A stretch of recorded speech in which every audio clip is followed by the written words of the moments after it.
इससे पहले कि देखो हम आज का लेक्चर स्टार्ट करें, एक बहुत इंपॉर्टेंट इशू डिस्कस करना ज़रूरी है।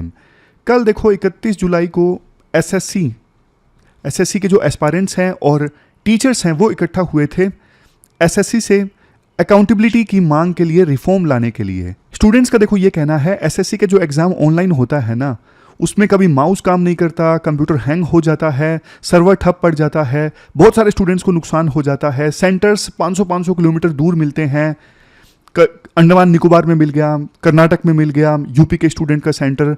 इसके अलावा सेंटर की हालत इतनी ख़राब होती है, नीचे कैटल का गोबर है और ऊपर एग्ज़ाम चल रहा है और स्टूडेंट्स को धमकाने के लिए बाउंसर्स बुला लिए जाते हैं।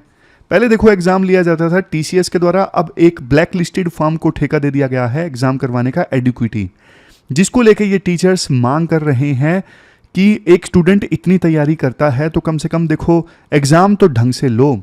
लेकिन देखो कल क्या हुआ, जब ये लोग इकट्ठा हुए 31 जुलाई को दिल्ली में, तो इनके ऊपर लाठियाँ बरसाई गई, टीचर्स को भी गलत ढंग से ट्रीट किया गया।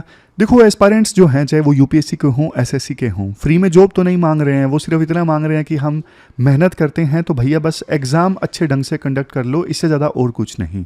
यूपीएससी में भी हमने अकाउंटेबिलिटी की मांग की थी, लेकिन उतना लोग इकट्ठा नहीं हुए उस समय जब हमने कहा था कि आंसर कीज टाइम पे रिलीज़ करो, वो सारे इश्यूज रेज किए थे, लेकिन स्टूडेंट्स का उस समय उतना समर्थन मिला नहीं था, ये भी कड़वी सच्चाई है।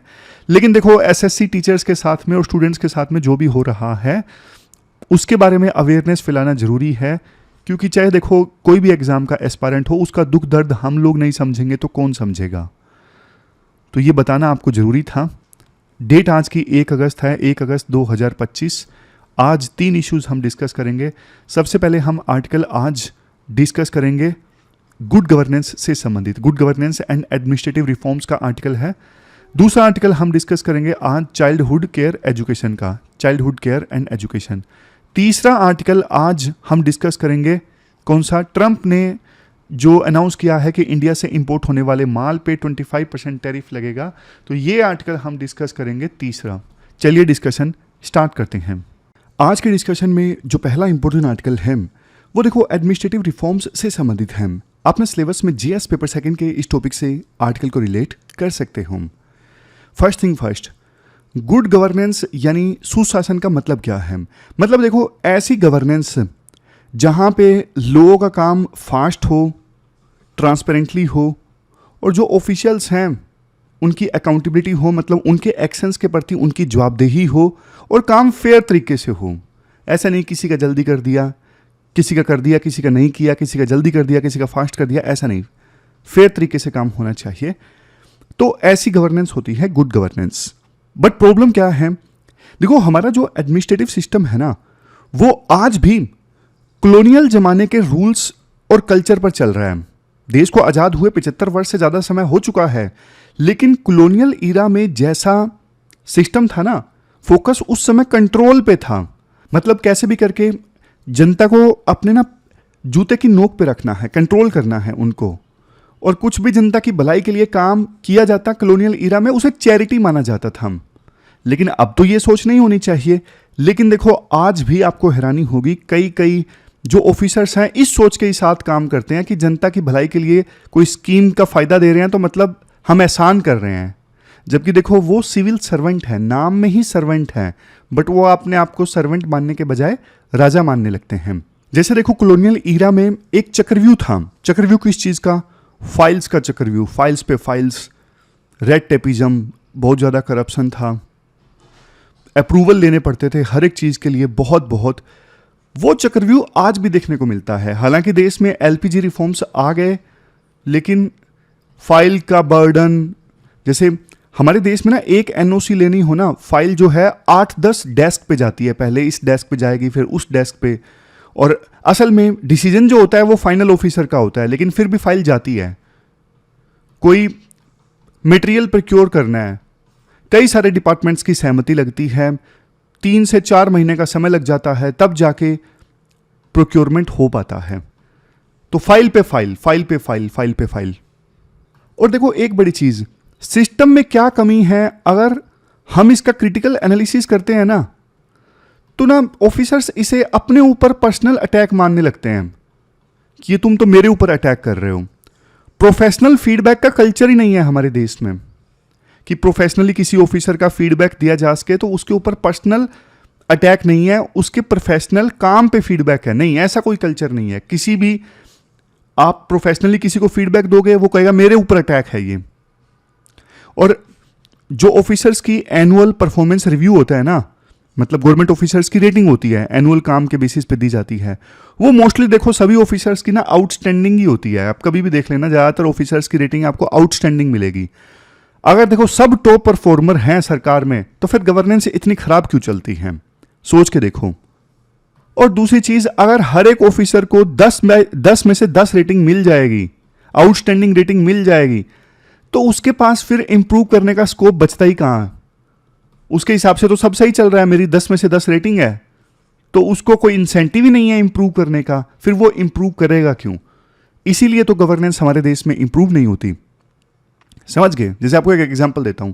एक डिस्ट्रिक्ट कलेक्टर है, वो सिर्फ टाइम पास करता है, और दूसरा डिस्ट्रिक्ट कलेक्टर है बहुत एक्टिव है, बट देखो एनुअल रिपोर्ट में दोनों की जो रेटिंग्स है वो आउटस्टैंडिंग है। तो क्या फर्क पड़ेगा?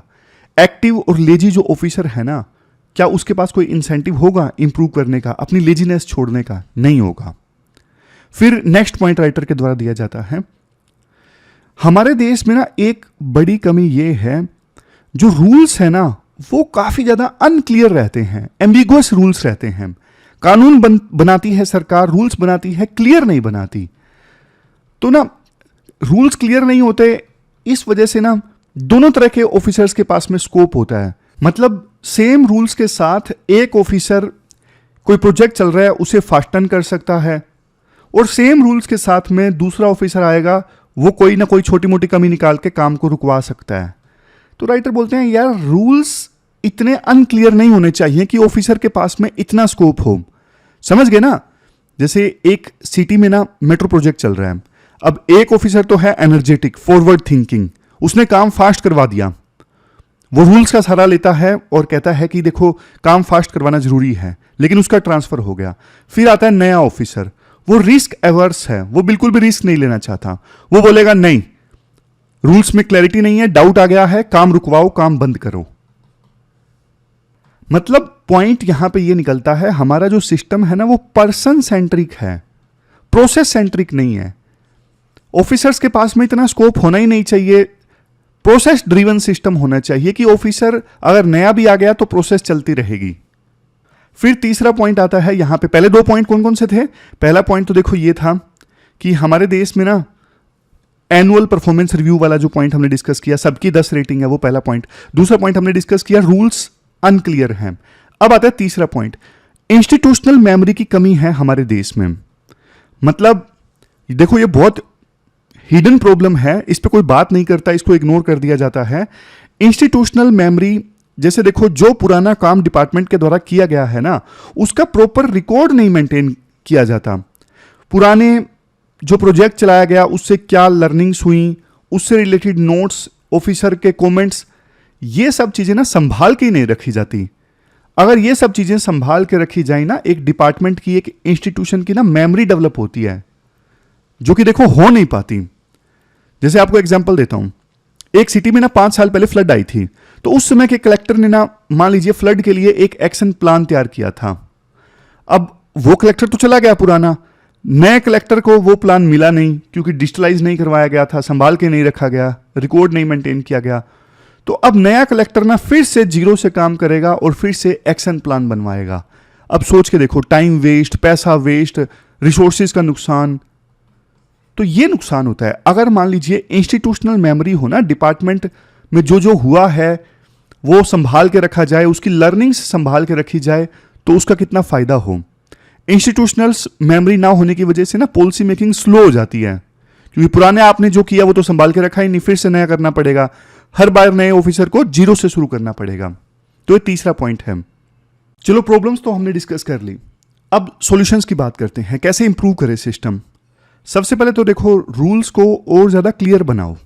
जैसा मैंने बोला ना, प्रोसेस ड्रिवन सिस्टम होना चाहिए, ना कि पर्सन ड्रिवन। पर्सन तो आते जाते रहेंगे, ट्रांसफर होती रहेंगी, लेकिन अगर प्रोसेस ड्रिवन सिस्टम होगा तो ऐसा नहीं होगा कि कभी तो काम तेज हो गया, कभी रुक गया। दूसरा,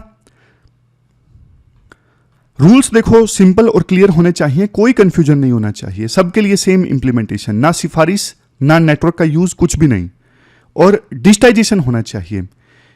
ई ऑफिस और जो ऑनलाइन सिस्टम्स है ना, उनसे देखो करप्शन भी दूर होता है और डिस्क्रिशन भी ऑफिसर्स का कम हो जाता है। जैसे आजकल ना पद्मा अवार्ड्स का प्रोसेस है, पद्मा अवार्ड्स के लिए नॉमिनेशन प्रोसेस अब ऑनलाइन है, कोई भी खुद को भी या किसी को भी नॉमिनेट कर सकता है। पहले ये सिर्फ दिल्ली के नेताओं के पास में नेटवर्क वाले लोग कर पाते थे, अब अवार्ड जो है वो जेन्युइनली डिजर्विंग लोगों को मिल रहा है, तो अच्छी चीज है। ये बेस्ट प्रैक्टिस आप शेयर कर सकते हो आंसर्स में। फिर राइटर एक पॉइंट ये बोलते हैं, स्पेशलाइजेशन पे फोकस होना चाहिए। अभी तो एक ही आईएएस ऑफिसर अलग अलग डिपार्टमेंट्स में जाके काम करता है, लेकिन जैसे फॉरेन सर्विस में होता है, फॉरेस्ट सर्विस में होता है ना, वैसा ही सिस्टम होना चाहिए। यूपीएससी शुरुआत से ही जो कैंडिडेट्स हैं उनका डोमेन सिलेक्ट करवा ले, फिर वो जो कैंडिडेट है एक ही सेक्टर में रह के एक्सपर्टीज हासिल करे, इससे देश को काफी ज्यादा फायदा होगा। समझ गए? मतलब यूपीएससी के स्टार्टिंग स्टेज पर ही डोमेन चूज करवा लेना चाहिए, जैसे फाइनेंस लेना है, आईटी लेना है, अर्बन डेवलपमेंट लेना है, वैसे ही। फिर नेक्स्ट पॉइंट राइटर ये देते हैं, साइंस एंड टेक मिनिस्ट्री को अलग नहीं रखना चाहिए, साइंस एंड टेक को भी ना सिविल सर्विसेज के साथ में इंटीग्रेट करो। अभी क्या है, साइंटिस्ट का चुनाव वो यूपीएससी के अंडर नहीं आता, वो अलग तरीके से चलता है। साइंटिस्ट लोग भी जब देखो यूपीएससी के तले आएंगे तो फिर उनका एक्सपर्टीज अदर मिनिस्ट्रीज के काम ज्यादा अच्छे से आ सकेगा। समझ गए? यूपीएससी जैसे साइंटिस्ट को सिलेक्ट करेगी, फिर वो साइंटिस्ट जो हैं अलग अलग मिनिस्ट्रीज में जाके काम करेंगे, तो उन साइंटिस्ट का गवर्नेंस में भी अच्छे ढंग से यूज हो पाएगा। जैसे एग्जांपल आपको देता हूं, आज अगर देखो मिनिस्ट्री ऑफ वाटर रिसोर्सेज के पास में एक साइंटिस्ट होगा तो फ्लड मैनेजमेंट के लिए वो ज्यादा रियल टाइम सैटेलाइट डेटा को दे सकता है, पेपर वर्क का वेट नहीं होगा, तो ये सारे फायदे होंगे। फिर नेक्स्ट है थर्ड पार्टी इवैल्यूएशन। देखो अपने सबऑर्डिनेट्स का जो अप्रेजल है, अगर कोई ऑफिसर खुद करता है ना, मान लीजिए ऑफिसर है महेश, उसका कोई जूनियर है सुरेश, अब महेश सुरेश का अप्रेजल करेगा तो देखो अच्छा ही लिखेगा ना। महेश बोलेगा यार सुरेश के साथ मेरे कैसे भी रिश्ते हैं, नुकसान तो इसका नहीं करवाता हूं, तो इसको मैक्सिमम रेटिंग दे देता हूं, आउटस्टैंडिंग दे देता हूं। लेकिन ऐसा नहीं होना चाहिए, क्योंकि इसमें बायसनेस आती है। ये पूरा जो काम है थर्ड पार्टीज के द्वारा किया जाना चाहिए। जैसे प्राइवेट कंपनीज में ना परफॉर्मेंस ऑडिट जो होता है वो एक्सटर्नल कंसल्टेंट्स करते हैं, तभी असली पिक्चर सामने आती है। उसी प्रकार से गवर्नमेंट में भी अगर एक न्यूट्रल एजेंसी रिव्यू करेगी ना, तो असली परफॉर्मर्स को रिवॉर्ड मिलेगा और जो बस टाइम पास कर रहे हैं वो पकड़े जाएंगे। समझ गए? अब बारी आती है कंक्लूजन की। गुड गवर्नेंस देखो सिर्फ एक नारा नहीं है, स्लोगन नहीं है, ये एक माइंडसेट और स्ट्रक्चरल रिफॉर्म का नाम है। वो रिफॉर्म्स जिनकी बात हमने इस आर्टिकल में की, जैसे रूल्स को क्लियर बनाओ, मॉडर्न बनाओ, डिजिटल प्रोसेस यूज करो, इससे ट्रांसपेरेंसी आती है, और ऑफिसर्स को स्पेशलाइज्ड बनाओ, जर्नलिस्ट जो अप्रोच है वो सही नहीं है। फिर लास्ट में इवैल्यूएशन को फेयर बनाओ, थर्ड पार्टी इवैल्यूएट करे ऑफिसर्स को, ना कि सीनियर्स। ये सब हम करेंगे तभी देखो हम एक इफेक्टिव और अकाउंटेबल जो गवर्नेंस है वो ला पाएंगे। तो ये पूरा आर्टिकल हमने डिस्कस किया, चलते हैं आगे। इसके बाद नेक्स्ट आर्टिकल देखो अर्ली चाइल्डहुड केयर से संबंधित है। आपने सिलेबस में जीएस पेपर सेकंड के इस टॉपिक से आर्टिकल को रिलेट कर सकते हो। देखो इंडिपेंडेंस के बाद यानी आजादी के बाद हमारे देश में ना एजुकेशन का मॉडल सिंपल था। गवर्नमेंट स्कूल्स जो हुआ करते थे वो सिर्फ क्लास 1 से एडमिशन लिया करते थे और एज थी 6 साल। 6 साल में वो सीधा क्लास 1 से एडमिशन लिया करते थे। अब आप पूछोगे सर 6 साल से कम उम्र के बच्चे वो कहाँ पढ़ते थे, और जिन बच्चों को क्लास 1 से पहले नर्सरी वगैरह में पढ़ना हो तो वो कहाँ पढ़ते थे? यही तो उस समय देखो सिर्फ ना सिटीज में प्राइवेट स्कूल्स में नर्सरी क्लासेस हुआ करती थी, बाकी गांव में तो ऐसा कुछ हुआ ही नहीं करता था। और ये नर्सरी क्लासेस भी सिर्फ जो अमीर लोग होते थे ना वो अपने बच्चों को प्राइवेट स्कूल्स में पढ़वा के फर्स्ट क्लास से पहले नर्सरी क्लासेस में एडमिशन दिलवा दिया करते थे। गरीब लोगों के लिए कुछ नहीं था। अब बोलोगे सर ये आंगनवाड़ी सिस्टम भी तो था। आंगनवाड़ी सिस्टम देखो लेट आया, 1975 में आया था आंगनवाड़ी सिस्टम। ये आईसीडीएस स्कीम का पार्ट था, इंटीग्रेटेड चाइल्ड डेवलपमेंट जो सर्विस वाला प्रोग्राम था ना, इस प्रोग्राम का पार्ट था आंगनवाड़ी सेंटर्स। और आंगनवाड़ी सेंटर्स में ना 3 साल से लेके 6 साल की एज ग्रुप के बच्चे जाया करते थे आंगनवाड़ी सेंटर, और वहाँ पे फोकस होता था किन चीज़ों पे? पोषण पे, यानी न्यूट्रिशन पे फोकस हुआ करता था, हेल्थ चेकअप पे। अभी भी होता है, मतलब आंगनवाड़ी सेंटर का कंसेप्ट बंद नहीं हुआ है। तो आंगनवाड़ी सेंटर्स में 3 से 6 साल तक के बच्चे जाते हैं, फोकस होता है न्यूट्रिशन पे, हेल्थ चेकअप पे, वैक्सीनेशन पे। इसके अलावा थोड़ा बहुत जो प्री स्कूल की एक्टिविटीज़ है ना, उन पे भी फोकस हो जाता है, यानी प्ले वगैरह करवा लिया जाता है जिनसे बच्चा सीखे। लेकिन देखो फिर भी ना फोकस ज़्यादा देखो न्यूट्रिशन और हेल्थ पर होता था आंगनवाड़ी सेंटर्स में, जिससे अर्ली डेवलपमेंट जो है बच्चों का स्ट्रोंग हो जाए। जो आंगनवाड़ी में गए उनके लिए एजुकेशन पे फोकस थोड़ा कम था। रिजल्ट क्या हुआ? रिजल्ट हुआ इनइक्वालिटी। इनइक्वालिटी कैसे? जो अमीर बच्चे, अमीर परिवार हैं, शहरों में रहते हैं, वो अपने बच्चे को नर्सरी स्कूल्स में भेज रहे हैं जिनकी उम्र 3 से 6 साल के बीच में है। अब एक तरफ गरीब परिवार का बच्चा जो आंगनवाड़ी में गया या फिर नहीं भी गया, अब उसका सीधा एडमिशन हुआ फर्स्ट क्लास में। दूसरी तरफ अमीर परिवार का बच्चा जो पहले 3 से 6 साल की एज में प्राइवेट स्कूल में गया, नर्सरी क्लास में गया, बाद में वो फर्स्ट क्लास में गया। तो देखो इनइक्वालिटी तो बहुत ज़्यादा थी यहाँ पे। लेकिन फिर आती है national education policy 2020। National education policy 2020 ने ना पूरा स्ट्रक्चर बदल के रख दिया। स्ट्रक्चर क्या था? स्ट्रक्चर था 5+3+3+4, यानी शुरुआत के जो 5 साल है ना एजुकेशन के, इसे बोला गया फाउंडेशनल स्टेज। और ये भी 2 पार्ट्स में डिवाइड थी। शुरुआत के जो 5 साल थे उनको बोला गया फाउंडेशनल स्टेज, और ये भी 2 पार्ट्स में डिवाइडेड। पहले 3 साल प्री स्कूल में क्लासिफाई किए गए, यानी 3 से 6 साल की एज के बीच के जो बच्चे हैं उनकी पढ़ाई को बोला गया प्री स्कूल। और बाद में 6 से 8 साल की एज के जो बच्चे हैं वो होंगे क्लास 1 में एंड क्लास 2 में। तो ये टोटल हो जाते हैं 5 साल। ये 5 साल मिला के क्या है? Foundational stage. अब देखो टारगेट ये है कि हर बच्चे को ना 3 साल की प्री स्कूलिंग मिले। पहले सिर्फ अमीर परिवार पढ़वा पाते थे ना नर्सरी में, वो भी प्राइवेट स्कूल्स में। लेकिन अब टारगेट ये है कि हर बच्चे को शुरुआत की 3 साल की प्री स्कूलिंग मिले। इसलिए ना गवर्नमेंट स्कूल्स में सरकार ने बोला है बाल वाटिका इस्टेब्लिश की जाएगी। क्या इस्टेब्लिश की जाएगी? बाल वाटिका गवर्नमेंट स्कूल्स में, जहां पे इवन 3 से लेकर 6 साल की एज के जो बच्चे हैं वो भी पढ़ सकेंगे। बाल वाटिका का मतलब प्ले बेस्ड नर्सरी क्लास। ये देखो बहुत बढ़िया स्ट्रक्चरल रिफॉर्म है हमारी स्कूल एजुकेशन में। अब गवर्नमेंट स्कूल में भी नर्सरी के इक्वल फैसिलिटी प्रोवाइड होगी, इनइक्वालिटी इससे कम होगी। इसका इंपैक्ट कितना होगा आप समझ के देखिए। पहले देखो हमारे देश में ना 14 लाख आंगनवाड़ी सेंटर थे, और ये नंबर बढ़ नहीं रहा था भाई, इतने के इतने ही आंगनवाड़ी सेंटर हैं काफ़ी समय से। लेकिन अब गवर्नमेंट स्कूल्स में भी बाल वाटिका स्टार्ट होगी ना, तो फिर कैपेसिटी एक तो डबल हो जाएगी। और जहाँ पे कैपेसिटी बढ़ रही है वहाँ पे क्या चाहिए? वहाँ पे चाहिए नए टीचर्स। बाल वाटिका में पढ़ाने के लिए नए टीचर्स भी तो चाहिए ना, उनको ट्रेनिंग देने के लिए प्रोग्राम चाहिए, ज़्यादा बजट चाहिए। और ये सारा जो बजट वगैरह है सरकार रिलीज कर रही है समग्र शिक्षा योजना के अंतर्गत। कौन सी योजना के अंतर्गत? समग्र शिक्षा योजना के अंतर्गत पैसा दे रही है सरकार। बस पॉइंट इतना है, कई राज्य देखो समग्र शिक्षा योजना का पैसा अच्छे से यूज कर रहे हैं बाल वाटिका इस्टेब्लिश करने के लिए, और कई राज्य अभी तक ऐसा नहीं कर रहे हैं। जैसे हरियाणा, उड़ीसा, गुजरात, इन्होंने बाल वाटिका क्लासेस स्टार्ट कर दी है। यूपी, बिहार जैसे स्टेट्स अभी थोड़े पीछे हैं। गोल ये है कि 2030 आने से पहले ना ये जो अर्ली चाइल्डहुड केयर एजुकेशन है ये हर बच्चे के लिए अवेलेबल हो, यानी बाल वाटिका में हर 3 से 6 साल के एज ग्रुप का बच्चा पढ़े। मतलब देखो जो प्राइवेट स्कूल में पढ़वाना चाहता है वो अलग बात है, लेकिन जो पढ़ना चाहता है, जिसे जरूरत है, उसके लिए फैसिलिटी अवेलेबल होनी चाहिए। अच्छा, अब एक सेकंड शिफ्ट भी देखने को मिल रहा है। सेकंड शिफ्ट जानते हो क्या है?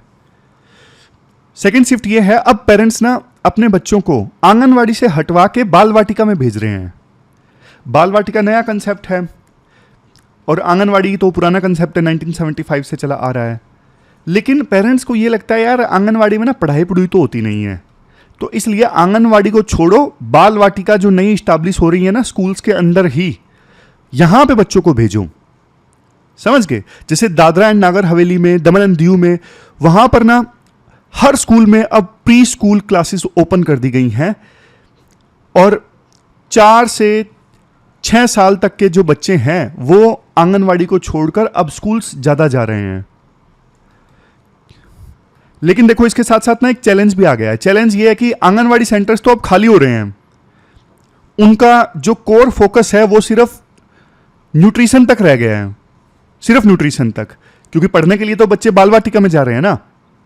तो ministry of women and child development ने इस चीज को समझा कि आंगनवाड़ी सेंटर अब खाली होने लगे हैं, तो उन्होंने ना एक नया प्रोग्राम स्टार्ट कर दिया। नया प्रोग्राम क्या है? पोषण भी और पढ़ाई भी। पोषण भी और पढ़ाई भी, मतलब ministry of women and child development को समझ में आ गया है कि बच्चे छोड़ के जा रहे हैं क्योंकि यहां पे ना पढ़ाई पे फोकस नहीं है ज्यादा, इसलिए उन्होंने ना अपनी कमी सुधारने के लिए प्रयास स्टार्ट किए। उन्होंने ये कोशिश स्टार्ट की कि पोषण के साथ साथ यानी न्यूट्रिशन के साथ साथ पढ़ाई भी होनी चाहिए आंगनवाड़ी सेंटर्स में, ताकि आंगनवाड़ी सेंटर्स को बच्चे छोड़ के ना जाएं। पर देखो यहां पे ना एक वार्निंग है। वार्निंग क्या है? वार्निंग ये है कि इन आंगनवाड़ी सेंटर्स को ना स्कूलिफिकेशन से बचना चाहिए। स्कूलिफिकेशन का मतलब ये है कि 3 से 6 साल तक के बच्चों को ना टेक्स्ट बुक्स और एग्जाम का प्रेशर नहीं देना है, उनको खेलों की सहायता से, स्पोर्ट्स और प्लेस की सहायता से उन्हें समझाना है। जैसे देखो हार्वर्ड यूनिवर्सिटी के प्रोफेसर गोपनिक ने ना एक बात बोली, play is highest form of learning. मतलब बच्चा जो खेल से सीखता है ना वो देखो और किसी चीज से नहीं सीखता। तो 3 से 6 साल तक की बच्चे को ना आप प्ले बेस्ड इन्वायरमेंट दो, और ये दोनों में उपलब्ध होना चाहिए, आंगनवाड़ी सेंटर में भी और बाल वाटिका में भी। अब आते हैं तीसरे पॉइंट पे। तीसरा पॉइंट देखो गेम चेंजर है। अभी तक क्या होता था, आंगनवाड़ी सेंटर ना, बच्चे आंगनवाड़ी सेंटर्स में जाते थे और आंगनवाड़ी सेंटर्स का पूरा ध्यान बच्चों पर ही रहता था। लेकिन जब आंगनवाड़ी सेंटर इस्टेब्लिश किए गए थे ना, तो उस समय एक ऑब्जेक्टिव ये भी रखा गया था कि जो प्रेग्नेंट वुमन या फिर लैक्टेटिंग वुमन है ना, उनका भी ध्यान रखना। लेकिन ये कर नहीं पाते थे आंगनवाड़ी सेंटर पे। क्यों? क्योंकि बच्चे जाते थे और आंगनवाड़ी के ऑफिसर्स को टाइम नहीं मिल पाता था। समझ गए? 0 से 3 साल की जो मदर्स है ना, मतलब वो मदर्स जिनके बच्चे की उम्र इतनी है, उन पे ध्यान नहीं दे पाते थे आंगनवाड़ी सेंटर्स। जबकि देखो बच्चों के लिए भी जो लाइफ के पहले 1000 दिन हैं वो सबसे क्रिटिकल होते हैं। इस फेस में ना ब्रेन का 80% जो डेवलपमेंट है वो हो जाता है। इवन देखो रिसर्च भी ये कहती है, जैसे पेरी स्कूल एट 50 यूएस में, इन्होंने अपनी रिसर्च में ये बताया कि वो बच्चे जिनको अर्ली चाइल्डहुड केयर मिली होती है ना, वो फिर आगे जाके ज़्यादा पैसा कमाते हैं, उनकी इनकम हाई होती है, क्राइम में वो कम संलिप्त होते हैं। और उड़ीसा की एक स्टडी कहती है कि अगर मदर्स को, अगर शुरुआती एज में बच्चे के जन्म के बाद मदर्स को सही काउंसलिंग मिले ना, तो 0 से 3 साल तक की एज में बच्चा अच्छे ढंग से ग्रो होता है। तो पॉइंट ये है, गेम चेंजिंग पॉइंट ये है कि आंगनवाड़ी सेंटर्स के जो ऑफिसर्स हैं ना, अब उनको थोड़ा टाइम मिल गया क्योंकि ज़्यादा बच्चे अब बाल वाटिका में जाने लगे। तो अब वो ऑफिसर्स ना घर घर विजिट कर सकते हैं उन मदर्स के पास में जिन्होंने अभी अभी बच्चे को जन्म दिया है। उन मदर्स की काउंसलिंग की जा सकती है आंगनवाड़ी ऑफिसर्स के द्वारा। समझ गए? यानी घर घर जाके वो मदर्स जिन्होंने अभी भी बच्चों को जन्म दिया है ना, जिनके बच्चे की एज 0 से 3 के बीच में है, उनको, उन मदर्स को न्यूट्रिशन के बारे में बताना, ब्रेस्ट फीडिंग के बारे में बताना, हाइजीन के बारे में बताना, ब्रेन सिमुलेशन एक्टिविटीज पे फोकस करना। तो ये सारी चीजें आंगनवाड़ी ऑफिसर्स कर सकते हैं उन मदर्स के घर में जाके जिन्होंने अभी अभी बच्चे को जन्म दिया है। ये मॉडल देखो क्यूबा और ब्राजील में काफी ज्यादा सक्सेसफुल रहा है। अगर देखो ये चीज सफल रहती है ना, तो फिर इनइक्वालिटी तो कम होगी ही होगी, लेकिन दूसरी तरफ देखो आंगनवाड़ी सेंटर्स को भी एक नए रोल के साथ में रिवाइव किया जा सकता है। ह्यूमन कैपिटल इससे इंप्रूव होगा। इंडिया को लॉन्ग टर्म में स्किल्ड, हेल्दी और अच्छे सिटीजन्स मिलेंगे। यहां पे ना वर्ल्ड बैंक के चीफ इकोनॉमिस्ट हैं, उनका एक कोट है। कोट क्या है? कोट ये है, the returns on investing in early years are higher than any highway और फैक्ट्री। मतलब आप हाईवे में इन्वेस्ट करते हो, फैक्ट्री में इन्वेस्ट करते हो, इतने रिटर्न्स आपको नहीं आते जितने कि आप पैसा इन्वेस्ट करते हो 0 से 3 साल की एज में बच्चों के ऊपर। तो ये कोट आप आंसर्स में और ऐसे में यूज़ कर सकते हो। तो ये था आर्टिकल अर्ली चाइल्डहुड केयर से संबंधित। चलते हैं आगे। इसके बाद नेक्स्ट आर्टिकल देखो, यूएस के राष्ट्रपति ट्रंप ने इंडिया से होने वाले इंपोर्ट के ऊपर 25% टैरिफ जो लगाने का अनाउंसमेंट किया है ना, इस इशू से संबंधित है। अपना सिलेबस में जीएस पेपर सेकंड के इस टॉपिक से आर्टिकल को रिलेट कर सकते हो। कंटेक्स्ट मैंने आपको बता ही दिया। ना सिर्फ देखो ट्रंप ने टैरिफ लगाए इंडिया से होने वाले इंपोर्ट के ऊपर, बल्कि इंडिया को बुरा भला भी कहा। जैसे सोशल मीडिया पर ट्रंप ने ये लिखा कि इंडिया और रशिया की जो इकोनॉमी है वो दोनों डूब सकती हैं, दोनों डेड इकोनॉमीज हैं। इंडिया रशिया से तेल इंपोर्ट कर रहा है ना, उस इशू से संबंधित ट्रंप ने ये बात बोली। इसके बाद ट्रंप ने ये भी बोल दिया कि इंडिया से ट्रेड के मुद्दे पे ना हमें कुछ खास फ़ायदा होता नहीं है, इसलिए हम टैरिफ लगा रहे हैं 25%। एक्चुअली ना यूएस ने ना इंडिया को 1 अगस्त तक का टाइम दिया था। 1 अगस्त से पहले या तो ट्रेड एग्रीमेंट हो जाए इंडिया यूएस के बीच में, अगर नहीं हुआ तो ट्रंप जो हैं वो अनाउंसमेंट करेंगे 25% टैरिफ इंडिया से होने वाले इंपोर्ट के ऊपर। तो 1 अगस्त की डेडलाइन निकल गई, कोई फैसला नहीं हुआ, कोई ट्रेड डील नहीं हुई, तो अब ट्रंप ने टैरिफ लगा दिए हैं। देखो 2024 में ना यूएस ने इंडिया से $87.4 बिलियन का जो माल है वो इंपोर्ट किया। यूएस की साइड से ना ट्रेड डेफिसिट है $45.7 बिलियन का, यानी यूएस से इंडिया से इंपोर्ट ज़्यादा कर रहा है और इंडिया को एक्सपोर्ट कम कर रहा है। यूएसए चाहता है कि इंडिया रशिया से तेल और गैस परचेज करने के बजाय यूएसए से परचेज करे, लेकिन देखो हमें रशिया से तेल और गैस ना सस्ती मिल रही है, तो हम यूएसए से क्यों परचेज करेंगे। यूएसए टोटल जितना इंपोर्ट करता है ना, उसका सिर्फ 3% इंडिया से इंपोर्ट करता है, बट जितना हम एक्सपोर्ट करते हैं ना उसका 20%, ऑलमोस्ट 1/5 हम सिर्फ यूएसए को एक्सपोर्ट करते हैं। तो टैरिफ का इम्पैक्ट जाहिर तौर पे देखो इंडिया पे ज़्यादा देखने को मिलेगा। हमारा माल महंगा जाएगा यूएस में, तो हमारे जो मैन्युफैक्चरर हैं, एक्सपोर्टर हैं, प्रोड्यूसर हैं, उनका जो मार्जिन है, प्रॉफिट मार्जिन, वो सब खत्म हो जाएगा।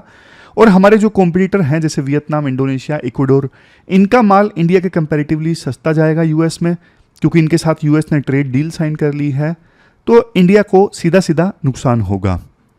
अभी देखो यूएसए इंडिया से इंपोर्ट करता है ना, तो टैरिफ है सिर्फ 2.2%, जिसे 10 गुना बढ़ा के 25% ट्रंप ने कर दिया है। और यूएसए का माल इंडिया में आता है तो एवरेज टैरिफ है 12%। कितना है? 12%। वैसे देखो ट्रंप ने टैरिफ लगाए हैं तो इसका असर इंडिया की करेंसी पर भी देखने को मिलेगा। रुपया कमज़ोर हो जाएगा डॉलर के मुकाबले में। रुपये कमज़ोर होगा तो जब भी रुपये कमज़ोर होता है ना तो एक्सपोर्ट बढ़ता है, राइटर बढ़ते हैं। देखो राइटर ये कहते हैं, देखो ये बात सही है कि 25% टैरिफ लगाने से रुपये की वैल्यू डॉलर के मुकाबले में कम होगी, और डॉलर के मुकाबले में रुपये की वैल्यू कम होती है तो एक्सपोर्ट बढ़ता है। लेकिन देखो फ़ायदा इतना नहीं होगा जितना 25% टैरिफ लगा के नुकसान हो जाएगा ना, उतना फ़ायदा नहीं होगा रुपये की वैल्यू कम होने से जो एक्सपोर्ट बढ़ेगा। समझ रहे हो? मतलब 25% टैरिफ लगने से नुकसान ज़्यादा होगा, और 25 टैरिफ लगने से जो रुपये की वैल्यू कमज़ोर हुई है, एक्सपोर्ट ज़्यादा होगा, वो उतना नहीं ज़्यादा नहीं होगा। समझ गए? इसके बाद राइटर ये बोलते हैं, और बात सिर्फ नंबर्स की नहीं है। देखो हमारे मैन्युफैक्चरर और प्रोड्यूसर को नुकसान होगा, वो यूएसए में माल नहीं भेज सकेंगे तो जॉब्स जाएंगी, फॉरेन करेंसी इंडिया को कम मिलेगी। और देखो जैसे अब एप्पल कंपनी है, इंडिया में मोबाइल फ़ोन असेंबल कर रही है। अब यूएस की सरकार तो एप्पल पे भी प्रेशर डालेगी कि आप भी इंडिया को छोड़ दीजिए और हमारे देश में वापस आ जाइए। एप्पल ने देखो PLI स्कीम का फ़ायदा उठाया है, परफॉर्मेंस लिंक्ड इंसेंटिव स्कीम, और बहुत ज़्यादा मोबाइल फ़ोन्स अब हमारे देश में बन रहे हैं एप्पल के। ये देखो यहाँ पे देखो स्मार्टफोन का प्रोडक्शन एंड एक्सपोर्ट बहुत बड़ा हो चुका है इंडिया में। टोटल इलेक्ट्रॉनिक्स में इसका जो शेयर है पहले कभी 9.9% हुआ करता था, अब बढ़ के पिछले 10 सालों में 44.4% हो गया है इलेक्ट्रॉनिक्स में स्मार्टफोन का शेयर। लेकिन देखो राइटर बोलते हैं एप्पल कंपनी ना इतनी आसानी से जाएगा नहीं, क्योंकि हमारे जो कॉम्पिटिटर हैं चाइना वगैरह, वहाँ पे भी तो, वहाँ से भी तो एप्पल फ़ोन बन के जाएंगे, तो वहाँ पे भी तो टैरिफ लगेगा ना। और पूरा ताम झाम है एप्पल का, इतना जल्दी एप्पल जाने वाली है नहीं भारत को छोड़ के। और वैसे देखो यूएस के कस्टमर्स को भी नुकसान होगा। एप्पल फ़ोन यहाँ से बन के यूएस में जाएंगे और टैरिफ ज़्यादा लगेंगे, तो यूएसए के कस्टमर्स को आईफोन महंगा बिकेगा और ये ट्रंप के लिए भी अच्छी चीज़ नहीं है, जनता नाराज होगी। इसके बाद राइटर ये बोलते हैं अभी देखो हमें क्या करना चाहिए, हमें देखो कुछ चीज़ों पे फोकस करना चाहिए। सबसे पहले तो मार्केट डाइवर्सिफिकेशन, सिर्फ यूएसए पे डिपेंडेंसी सही नहीं है। यूरोपियन यूनियन के साथ में हम ट्रेड एग्रीमेंट साइन करें, जिन गल्फ कंट्रीज़ के साथ में नेगोशिएशन चल रही है उनके साथ में भी हम ट्रेड एग्रीमेंट साइन करें जल्द से जल्द। कॉम्पिटिटिवनेस बढ़ाएं, मतलब हमारे जो प्रोड्यूसर हैं सस्ता माल प्रोड्यूस करें ताकि टैरिफ के बावजूद वो वहाँ पहुँच सकें। अफेक्टेड जो सेक्टर्स हैं उनको सरकार बचाए। सरकार उनको कैसे बचा सकती है, कुछ रिफंड वगैरह दे के टैक्स में, कुछ और सब्सिडी वगैरह दे के, सस्ता लोन दे के उन सेक्टर्स को सरकार थोड़ी राहत दे सकती है जो अब खतरे में आएंगे ट्रंप के टैरिफ लगाने के बाद में। राइटर बोलते हैं देखो वैसे कोई देश, सामने वाला देश अगर टैरिफ लगाता है ना तो लॉन्ग टर्म में तो फायदा होता है। लॉन्ग टर्म में फायदा इसलिए होता है क्योंकि फिर डोमेस्टिकली ना कंपनीज और ज़्यादा सस्ता प्रोड्यूस करने की सोचते हैं कि अच्छा इतने तो टैक्स ही लग जाएगा, और सस्ता प्रोड्यूस करते हैं। लॉन्ग टर्म में तो इनोवेशन आती है, लेकिन शॉर्ट टर्म में बहुत नुकसान हो जाता है। अब एकदम से टैरिफ लगा दिया, एकदम से माल जाना बंद हो जाएगा, माल के कंटेनर्स रुक जाएंगे, तो एकदम से तो नुकसान होगा, लेकिन लॉन्ग टर्म में फ़ायदा होता है। तो राइटर यही बोलते हैं जो अफेक्टेड सेक्टर्स है ना, जिनका माल नहीं जा पाएगा, उनको सस्ते लोन दे सरकार, टेम्प्रेरी टैक्स रिफंड दें ताकि वो अपना काम चला सकें। दूसरा, ईयू गल्फ दूसरी मार्केट के साथ में जल्द से जल्द ट्रेड एग्रीमेंट साइन किया जाए। तीसरा, WTO में केस फाइल करना चाहिए यूएसए के अगेंस्ट। यूएसए को भी देखो ये समझना चाहिए कि फेयर ट्रेड डील होनी चाहिए इंडिया के साथ में, और जिन इश्यूज को लेकर इंडिया सेंसिटिव है, इंडिया की सेंसिटिविटीनेस का ख्याल रखना चाहिए, और दोनों को फायदा होगा इससे। दोनों देशों में जॉब्स जनरेट होंगी अगर ट्रेड एग्रीमेंट साइन होता है तो। इंडिया को दबा के, प्रेशर डाल के आप इंडिया के साथ में एग्रीमेंट नहीं साइन कर सकते कि हाँ भाई 1 अगस्त से पहले करो नहीं तो हम टैरिफ लगा देंगे। इससे तो बल्कि देखो बातचीत के रास्ते खराब होते हैं। तो खुले मन से दोनों देश फिर से नेगोशिएट करें और ट्रेड डील को अंजाम तक पहुंचाएं। अदरवाइज मीनवाइल ये सारे स्टेप्स इंडिया को लेने चाहिए। अपनी मार्केट को डाइवर्सिफाई करना, दूसरे देशों के साथ में ट्रेड एग्रीमेंट साइन करना, WTO में केस फाइल करना, हमारे देश की कंपनीज की कॉम्पिटिटिवनेस इंक्रीज करना, ये सब। तो ये पूरा आर्टिकल हमने डिस्कस किया। अब लास्ट में रिवाइज कर लेते हैं कल हमने क्या क्या डिस्कस किया था। कल हमने देखो पुलिसिंग के बारे में आर्टिकल डिस्कस किया था। 2 डिटेक्टिव्स की स्टोरी हमने जानी थी। एक तरफ थे शेरलॉक होम्स, दूसरी तरफ थे डर्टी हैरी। डर्टी हैरी कैसे जांच करते हैं मारपीट के, उनको मतलब नहीं कि हाँ भाई जस्टिस एक्यूरेट है या नहीं है, उनको एक चीज़ से मतलब है कि जल्दी जस्टिस आ रहा है या फिर नहीं आ रहा है। तो ये चीज़ थी। तो राइटर बोलते हैं देखो हमारे देश में सिस्टम गलत है। अजीत कुमार का जिक्र किया जाता है तमिलनाडु में ना, मंदिर के गार्ड जिन पे आरोप लगा कि इन्होंने ज्वेलरी चुराई है, इनको ना पुलिस स्टेशन में नहीं ले गए, अलग अलग जगह पे ले जाके मारा पीटा गया, कन्फेशन निकालने की कोशिश की गई लेकिन कुछ नहीं निकला और इनकी डेथ हो गई। तो ऐसे ही बहुत सारे केसेस सामने आते हैं। रूट काज क्या है? ट्रेनिंग नहीं होती कांस्टेबल्स को, इंफ्रास्ट्रक्चर पुअर होता है साइंटिफिक जांच करने के लिए, प्रेशर होता है कांस्टेबल्स के ऊपर कि जल्दी रिजल्ट लाया जाए, और ऊपर कोई देखने वाला नहीं होता, रोकने वाला नहीं होता। सोसाइटी भी टॉलरेट कर लेती है इन चीज़ों को, इस वजह से ये घटनाएं होती हैं। जबकि देखो सुप्रीम कोर्ट ने काफ़ी सारे जजमेंट्स में बोला है, जैसे पुट्टा स्वामी केस में बोला था सबको अपनी बॉडी पे पूरा हक है और कोई किसी को हर्ट नहीं कर सकता। राइटर बोलते हैं देखो बहुत सारे एग्जाम्पल्स हैं जिनके बेस पे ये कहा जाता है कि मारपीट के कन्फेशन लिया जाता है ना तो हमेशा सही कन्फेशन मिलता नहीं है, और इंटेलिजेंस या लीड जो मिलती है ना एक्यूज्ड से जो कस्टडी में, उससे अच्छी लीड मिलती नहीं है। जबकि कुछ ऐसे अपराधी जो बहुत खूंखार थे उनसे रिस्पेक्टफुली जांच की गई, काम इन्वायरमेंट में जांच की गई, तो उन्होंने बल्कि ज़्यादा बता दिया। तो ये पूरा आर्टिकल हमने डिस्कस किया था कि हमें इंडिया को टॉर्चर के अगेंस्ट कन्वेंशन को रेटिफाई करना चाहिए। फिर हमने एक स्पोर्ट्स गवर्नेंस वाला बिल डिस्कस किया था जिसमें 2 इंपॉर्टेंट प्रोविज़न है। एक तो नेशनल स्पोर्ट्स बोर्ड बनाया जाए और एक नेशनल स्पोर्ट्स ट्रिब्यूनल का निर्माण किया जाए। दोनों जरूरी हैं। बोर्ड इसलिए जरूरी है क्योंकि अभी स्पोर्ट्स मिनिस्ट्री के पास में पावर है, इतने सारे फेडरेशन हैं, फेडरेशन के चुनाव, एथलीट्स का सिलेक्शन सब कुछ ठीक से हो नहीं पाता। एक स्पेशलाइज्ड बोर्ड रहेगा तो सही है। ट्रिब्यूनल का निर्माण इसलिए ज़रूरी है क्योंकि देखो अभी ना जुडिशरी में मामले जाते हैं, लंबे अटके रहते हैं, जुडिशरी के पास में एक्सपर्टीज़ भी नहीं होती। ट्रिब्यूनल होगा जिसमें एक्सपर्ट मेंबर्स होंगे तो जल्दी समाधान होगा, स्पोर्ट्स ही आगे बढ़ेगा। दोनों ज़रूरी है। एक पॉइंट स्पोर्ट्स एडमिनिस्ट्रेटर्स की एज बढ़ाने से संबंधित था, 75 ईयर्स कर दो ताकि फिर हमारे देश के मेंबर्स को ना इंटरनेशनल बॉडीज़ में स्थान मिलेगा। बीसीसीआई अब अंडर आएगा नेशनल स्पोर्ट्स बोर्ड के, क्योंकि देखो बीसीसीआई, क्योंकि भारतीय क्रिकेट टीम अब ओलंपिक्स में खेलेगी तो इसलिए कायदे से आना ही चाहिए बीसीसीआई को अब। तो ये होगा पूरा मैकेनिज्म, पहले मामला जाएगा इंटरनल डिस्प्यूट रेजोल्यूशन में, उसके बाद ट्रिब्यूनल, उसके बाद सुप्रीम कोर्ट। फिर रूरल डिस्ट्रेस से संबंधित आर्टिकल डिस्कस किया था कि मनरेगा की डिमांड बढ़ रही है और लोग कोविड के बाद एग्रीकल्चर ज़्यादा अपना रहे हैं क्योंकि उनकी मजबूरी है, काम नहीं है, गांव में इतनी डिमांड नहीं है, गांव में कंजप्शन कम है, तो इस वजह से ज़्यादा जॉब्स फार्म के अलावा जनरेट नहीं हो रही हैं। लेकिन सरकार ने एक नियम लगा दिया कि 2025-26 में पहले के 6 मंथ्स में सिर्फ 60% मनरेगा का पैसा खर्च हो सकता है। मनरेगा देखो डिमांड ड्रिवन स्कीम थी, सप्लाई ड्रिवन नहीं थी, लेकिन अब सरकार ने इसे डिमांड ड्रिवन के बजाय सप्लाई ड्रिवन बना दिया, ये गलत है। तो सरकार एग्रीकल्चर में इन्वेस्ट करे, रूरल सेक्टर में, और मनरेगा पे ज़्यादा खर्च करना चाहिए। सरकार को इस प्रकार का कैप नहीं लगाना चाहिए, कैपेसिटी बिल्डिंग पे सरकार फोकस करे, स्किल्स पे फोकस करे ताकि गांव में ज़्यादा जॉब जनरेट हो। तो ये सारे पॉइंट्स थे। लास्ट में क्वेश्चन देख लीजिए जो आपको अटेम्प्ट करना है। अर्ली चाइल्डहुड केयर एजुकेशन से संबंधित क्वेश्चन आपको अटेम्प्ट करना है। 15 मार्क्स का क्वेश्चन है और 250 वर्ड्स में इस क्वेश्चन का आंसर आपको देना है। तो ये थी हमारी आज की डिस्कशन। कल मिलते हैं फिर से एक नई डिस्कशन के साथ। तब तक आप अपना ध्यान रखिए, अच्छे से पढ़िए। Thank you very much for discussion.